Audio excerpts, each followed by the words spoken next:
Indic wisdom बनता है traditional लकड़ी घनी में, इसीलिए तो ये पूरा गोल्डन और गाढ़ा है। रिफाइंड ऑयल जैसा पेल और लिक्विड ही नहीं। तो आप भी अपने रिफाइंड ऑयल का पोर्ट टेस्ट करके देखो, क्योंकि सच दिखता है। Establishing yourself as a developer or a data scientist can be a long and tough journey, especially when you're new to coding. You first need to master a programming language, moving on to mastering DSA, then finally choose your technology and get hands-on experience with the help of live projects. If you are just starting out with coding or moving from different domains to a high-paying role, our DSA to development program can make you interview ready with the help of industry experts, live project building, resume building, and mock interviews. And if you're a student and your application gets selected, then we'll give you a flat 50% discount. So fill out your applications for a free consultation with our career counselors and make your way to the top tech roles. Do you think that the modern island of Sri Lanka was not a part of the ancient Ramayana? No, it would be part of ancient Ramayana. It wasn't Ravana's Lanka. East of Maldives, that's where Ravana's Lanka was. Right now there is nothing, just a deep ocean. So effectively here, you are disagreeing with extreme right-wing portals which highlight the Ram Setu as one of the most important. Correct. When we talk about megafauna, they say that all the animals that we see around us, only 1% of the animals that have ever existed. Which is very true. And also, the biggest extinction of them happened in 11,000 BC, beginning of a younger dryas. Damn! 4 tusk elephants that are also described in Ramayana. You see, for example, that vertical line, this is basically 15 meters sudden sea level rise in the middle of 6 millennium BCE in the Arabian Sea.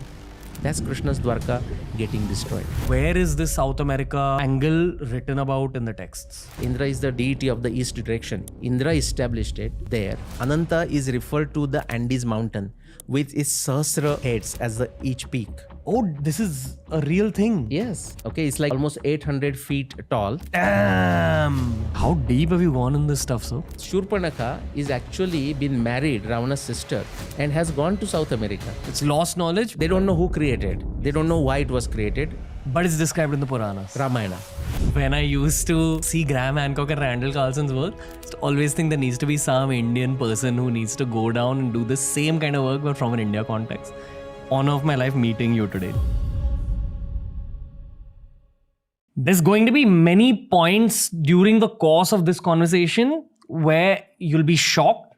You'll be sitting back in your seat wherever you are, whether you're watching this, whether you're listening to this, and you're going to go into a spiral of thought. And there's very few guests who can invoke that kind of reaction in both myself and the audiences. We found an all-star, ladies and gentlemen. Absolutely loved speaking to Nilesh Oak. I've asked so many people these questions about the Mahabharata and the Ramayana, and nobody in the history of TRS has been able to answer it with the kind of proof, with the kind of research, and with the kind of conviction that Nilesh Oak has answered these questions. We approached this historical conversation from a scientific and evidence-based bent of mind. You're going to enjoy it as much as I did. It's the first part of an epic 2-part conversation. If you're someone who enjoys Indian culture, this is one of the ultimate conversations that have been uploaded on the Indian internet. I can promise you that. And I say that because of the content that will follow this intro. This is Nilesh Oak on TRS.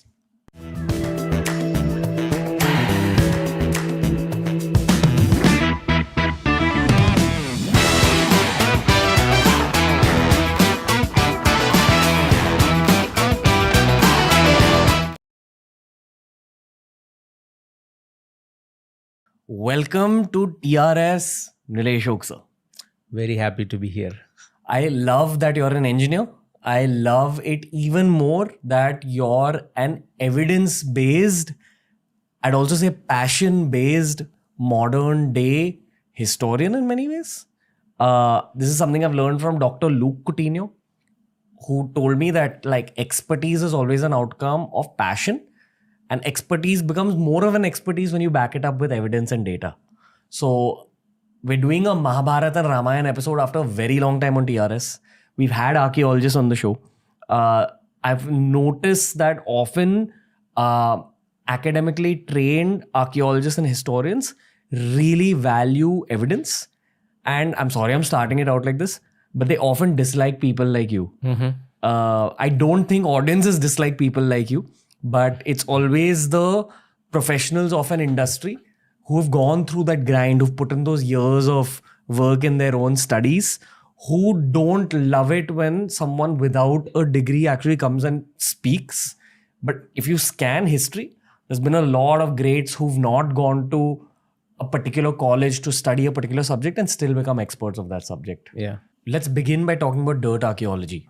I remember reading one of the Yuval Noah Harari books, I can't remember which one, where he spoke about the concept of fictions.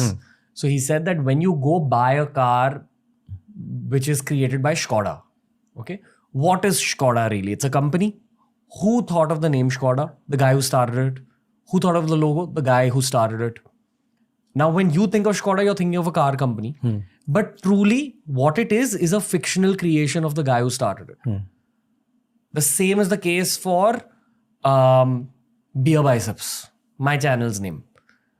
In 2014, I thought of the name and I thought of, I'll make this YouTube channel. I'll call myself Beer Biceps. It's a fiction that came out of my head. Similarly, that's the case with history as well. Before history was taught in schools, some person in the past thought that we need to teach our kids about all these things that happened before they came into this world. What do we call this subject? Let's call it history. Eventually, history grew in the story of mankind, and mankind reached a point where they realized we need to go deeper into history. Okay, so let's start a new field called archaeology.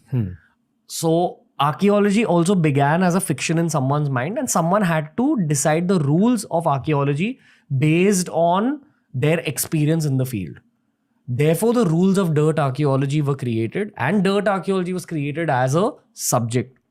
Now, these same rules which began as a fiction in some Europeans' mind have made their way to archaeologists worldwide, and they are the flagpoles that these guys follow, which may be very good for their process. But I definitely feel that those flagpoles limit you to some degree at least. Yeah. And that's what I've picked up from people like yourself and Graham Hancock, that you guys think in open space, you guys think in free space, you all reference ancient texts and you all don't dismiss